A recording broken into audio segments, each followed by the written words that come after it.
જેને દેખાતું ન હોય, સંભળાતું ન હોય, એવી બધી ગાયો હતી. હવે ગૌશાળામાં એમણે બધી વ્યવસ્થા કરી હતી. ને મેં કીધું અમે બહારથી નીકળી જઈએ, કારણ કે ઓલા જેતપુરવાળાને 5નો ટાઈમ આપ્યો હતો. એટલે આખી શેરી ભરેલી, માઇક ને એટલા સોફા ને એટલી ખુરશીઓ. એ શેરીમાં કોઈ આવજા ન કર્યું. અમે કીધું 5ના બદલે 5:30. હવે અહીંયા 4:30 થયા હતા. બેન 10 મિનિટ એક પ્રસંગ કયો. 4:30 થી 6:30 ત્યાં સત્સંગ. અને એ લોકો એટલા પ્રેમાળ, લીલા નાળિયેર ને તમે જુઓ તો આવું સૌરાષ્ટ્ર જેવો ભાવ ક્યાંય નહીં. અને હોલ કેટલો મોટો, હોલની બહાર એટલા, અને ગાયો બધી ત્યાં ઊભી રહીને સાંભળે ગૌશાળાને. અમને એમ કે જેતપુર આવું બધાય, અમે 7:15 પહોંચ્યા, બધા એમને બેઠા હતા. મેં તો પ્રસાદ નથી લેવાનો, મને કે માં પ્રસાદ લેવા બેઠા છે. આ સૌરાષ્ટ્રનો ભાવ. પરાકાષ્ઠા ક્યાં 9 વાગ્યા સુધી બધા કે નહીં અમે બેઠા જ છીએ. ઘરેથી ને અમે પ્રસાદ લઈને નીકળ્યા હતા રાતના 12 વાગે. એટલે સૌરાષ્ટ્રના ભાવ વગર તમે હારી જાઓ. તો વાત કરતા હતા વામન ભગવાનની કે આજે રક્ષાબંધન. તો આપણે બધાય જાણીએ છીએ કે દેવોના હિત માટે બલિરાજા પ્રહલાદના પ્રપૌત્ર, પ્રહલાદને, વિલોચનને, બલિને. હવે આપણે જાણીએ છીએ કે આવીને કીધું કે ભાઈ હું તો બટુક છું, માગો માગો બટુક દેવતા, જે માગો એ દઈએ. શુક્રાચાર્ય કે આ ઓલો છલિયો છો, છલી જશે. મેં જોઈ લીધું, જે હોય એ છલિયો આપણી પાસે માગવા આવ્યો છે. આનાથી ઉત્તમ શું જોઈએ? મારે 3 પગલાં જોઈએ છે. માગતાય નથી આવડતું એવું માગો કે આખી જિંદગી માગવું ન પડે. એ કે ના અમે સંતોષી, અમે બ્રાહ્મણ હોય ને પછી અમારાથી બહુ હંચવાય નહીં. બલિરાજા કે 3 પગલાંનું શું કરશો? એ કે ના મારે 3 પગલાં. ફરી ન જાતો 3 પગલાં. એ કે હા. સંકલ્પ કરવા ગયા.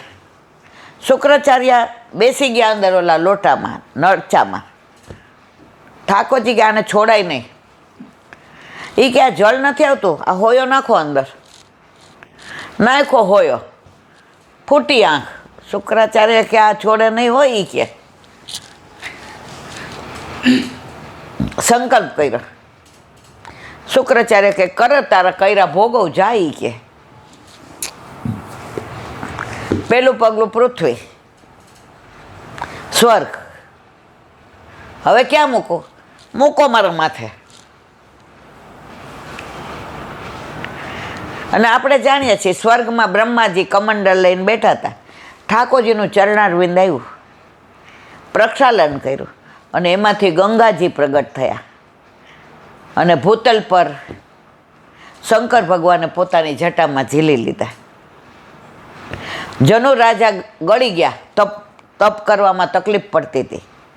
એટલે કહેવાય આ જાહ્નવી, મંદાકિની, ગંગાજી, અલકનંદા. ગંગાજીના ઘણાય નામ. હવે કેમ એના નામ એનું કહેવા બેસીએ તો બહુ સમય જતો રહે. પછી બલિરાજાએ બંધક બનાવ્યા ઠાકોરજીને. પાતાળનો રાજ આપ્યો. એ કે હું તારા ઉપર પ્રસન્ન છું, બોલ શું માગે છે? કે મારા દ્વારપાલ થઈ જાઓ. ઠાકોરજી કે બરાબર, તારું કામ પાકું. તો 4.5 મહિના ઠાકોરજી પાતાળમાં વયા જાય. વાંયા લક્ષ્મીજી રાહ જુએ કે હજી આવ્યા નહીં.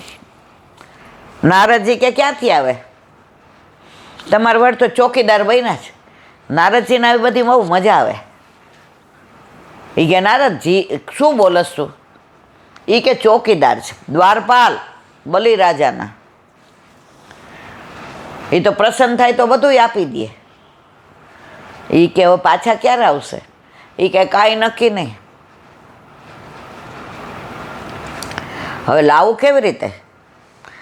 એ કે રાખડી પૂનમ આવે છે, રાખડી બાંધો. અને બલિરાજા પૂછે શું જોઈશ? માગી લેજો તમારા વરને. લક્ષ્મીજી આવ્યા, બલિરાજાને રાખડી બાંધે. બેન, હું શું આપી શકું? તું આપી શકે એવું જ માગવાની છે. તારા દ્વારપાલને આપી દે, બહુ રૂપાળો ને દેખાવડો ને સરસ છે ને. બલિરાજા ઓળખી ગયા કે આ તો મારી માં લક્ષ્મી છે, ના મારો વિષ્ણુ. તો એ ભાવથી આજે રાખડી. બીજી, યશોદાજી ઠાકોરજીને રક્ષા માટે રાખડી બાંધે છે, એટલે આનું નામ રક્ષાબંધન. યશોદા મૈયા રક્ષાના ભાવથી રાખડી બાંધે એટલે રક્ષાબંધન. રક્ષા કરવાની બંધન, જવાબદારી બધી. સુભદ્રાજી દાવભૈયા અને ઠાકોરજીને રાખડી બાંધે છે કે મારા ભાઈને ઊની આંચ ના આવે, એના ભાવથી રક્ષાબંધન. ઘણાય રાખડી પૂનમ કહે, ઘણા નાળિયેરી પૂનમ કહે, ઘણાય રાખી પૂનમ કહે, ઘણાય રક્ષાબંધન કહે, ગમે કે, પણ ભાવ રક્ષાનો. હવે અત્યારે આ બધું થઈ ગયું છે, જાત જાતની રાખડી ના ને તે ને મીઠાઈઓને. મીઠાઈઓ અત્યારે કેવી આવે, જ્યાં દરોડા પાડે ત્યાં કાંઈ કહેવા જેવું ન હોય. પાછા આપણને પશ્ચિમીકરણનું કેવી મજા આવે, કુછ મીઠા હો જાય એટલે ચોકલેટ લઈ આવે. અલા, આજે આપણી સંસ્કૃતિમાં કેટલી મીઠાઈઓ છે. પેડા, જાંબુ, રસમલાઈ, પછી કાજુની પેલી કાજુ કતરી, હજારો નામ છે. અમે નાના હતા ને તો અમે આવી રાખડી કોઈ દી જોઈ જ નહોતી.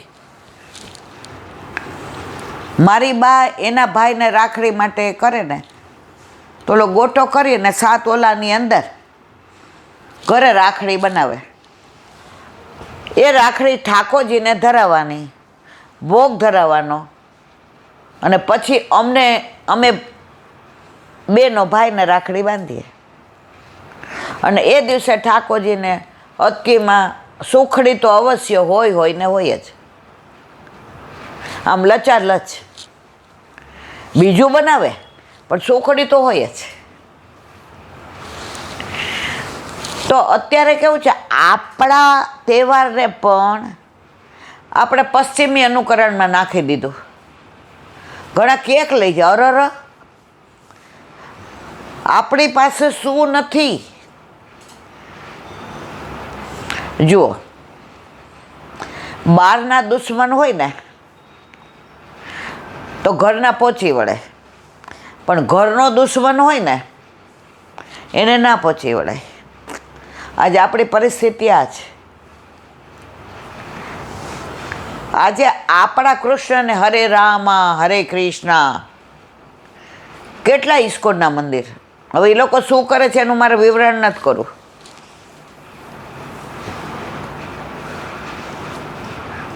તો પછી એના ઓલાને માનવા માંડો ને તમે. શું કહેવાય ક્રિશ્ચિયનના ઓલાના? ઈસુ કૃષ્ણ. તમે કૃષ્ણના દેશના છે, જેને દુનિયા આખી ચાહે છે. કૃષ્ણને કયો દેશ નથી ઓળખતો મને કહેજો. તમે કોઈ માતા મહાદેવનું નામ દો ને એટલે આમ કે ઓ વોટ. પણ જેવું તમે એમ કહો ને લોર્ડ કૃષ્ણ, ઓ લોર્ડ કૃષ્ણ, લોર્ડ, રાજી થઈ જાય. અને આપણે ચોકલેટ, બિસ્કિટ, પેપર ને કેક ને, જે હેલ્થની દ્રષ્ટિએ પણ હાનિકારક. અંદર શું નાખે છે તમને મને ખબર નથી. મને એક જણ કહેતું હતું કે ઈલાબેન તમે કેમ ચોકલેટ ને? મેં કીધું અમે તો નાના હતા કોઈ ચાખી નથી ને. મને એકવાર ચોકલેટ ખવડાવી હતી એક જણે. 25 વર્ષ થયા ને, તમારો ઓલો ભાઈબંધ અમેરિકાથી આવ્યો. મને ઉલટી થઈ. આજની તારીખમાં ચોકલેટ, પીપર, બિસ્કિટ, કેક મેં મોઢામાં નાખી નથી. આઈસ્ક્રીમ આ લોકો આગ્રહ કરે ને એટલે થોડું ખાવ, બાકી મને આઈસ્ક્રીમ ભાવતો. આપણને ભાવે દૂધપાક, બાસુંદી, છૂટી લાપસી ગોળની, ગોળના લાડવા, આપણને આવું બધું ભાવે. અમે અમારા ઠાકોરજીને એ જ ધરાવીએ. તો આજે ભાઈ અને બહેનનો સૌથી દુનિયામાં નિર્દોષ સંબંધ હોય ને તો ભાઈ બહેનનો. મા બાપને તો તોલે કોઈ આવે જ નહીં. ભગવાન એમ કહેતા હોય પુંડરીકને વિઠોબા પંઢરપુરમાં, મા બાપની સેવા કરતો હતો પુંડરીક, અને ઠાકોરજી આવ્યા ચરણ ચાપતો. એ કે હમણાં નહીં હો, હજી સેવા અધૂરી છે.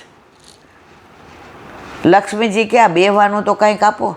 ઈંટનો ઘા કર્યો, લ્યો આજની તારીખમાં ત્યાં જાઓ ને પ્રભુ ઈંટ ઉપર જ ઊભા છે. આ એક જ ભગવાન એવો જેને ભેટી શકો તમે. કેમ? તું મા બાપની સેવા કરસ, 68 તીરસ છે એના ચરણમાં. મા બાપ દેખાડે છે આ ભગવાન છે. મા બાપ કે છે આ ઈશ્વર છે, પરબ્રહ્મ છે, પરમાત્મા છે. એટલે આપણે કહીએ છીએ આ ભગવાન છે. એ મા બાપને જે અત્યારે દુઃખી કરે છે, વૃદ્ધાશ્રમમાં મૂકે છે, તાણો વાણો કરે છે, મિલકત બધી લઈ લે છે. મારા વાલા, તારા પછી મારો અને મેં પછી ગારો. અમારા કાંઠિયાવાડમાં મેં એટલે વરસાદ. વરસાદ આવે ને પછી ગારો થાય. ગારો એટલે કાદવ. અહીંયા બધા ફેશનમાં.